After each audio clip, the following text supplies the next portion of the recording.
Okay, so we have a metal roof here, which has a lean-to addition, and it requires ventilation, right? And there's no ridge to put your ventilation in at.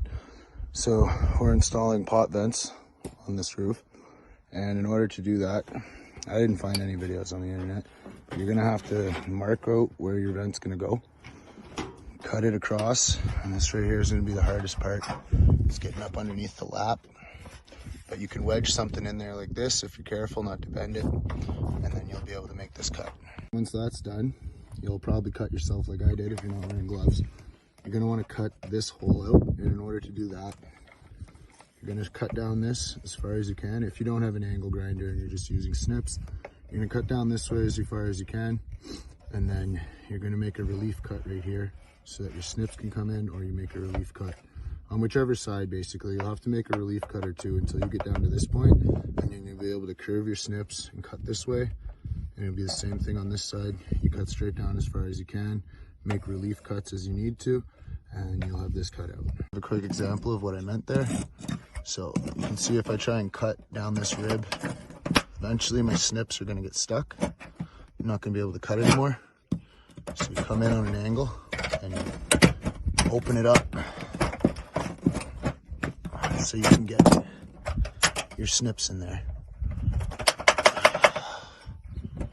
without a problem. And then you can continue to do that until you get to the bottom. There you have it. That's the hole cut out. Now, I like to cut back a little bit further into the ribs, just because when you start running your saw on here to cut out your actual vent hole, you're gonna hit this metal a little bit. So if you can trim a little bit of that off and just reduce the amount that you tap that with your blade, it'll save you from some really nasty accidents. And then if you can, you're gonna try and cut this underlayment off, because that'll fuck up your saw blade. And now if you haven't checked the soffits on your house and you have to do something like this, a quick way to find out if you've got ventilation is just take the sawdust.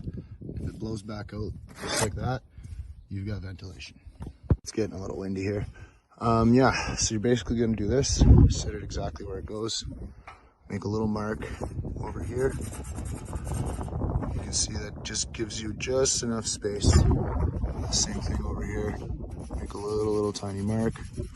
And now you're going to take your measuring tape and you're going to measure from this mark to wherever 13 is up here on both sides, and then take a level or anything with a straight line basically and make your mark across to cut it all out. So we got that all cut out, didn't lose a finger, and now you're just going to want to make sure that the panel is going to fit before you apply any sealant underneath. And you can see here we've got a nice tight hug, so that when I have to put sealant on the outside here too, you seal under, you seal over. But when you have to do that, you don't want to have to use a whole shit ton of it, because it's really expensive stuff. But yeah, so obviously this is going to fit really nice. So I'm just going to be able to take this off now, put my sealant underneath, pop it back on, and screw it all off. Have it. That is the finished product. You want to make sure too, before you put this final bead of sealant down, you just wipe away any dirt, grime, so the sealant actually sticks. And now I'm ready to screw down the gable trim and call it a day.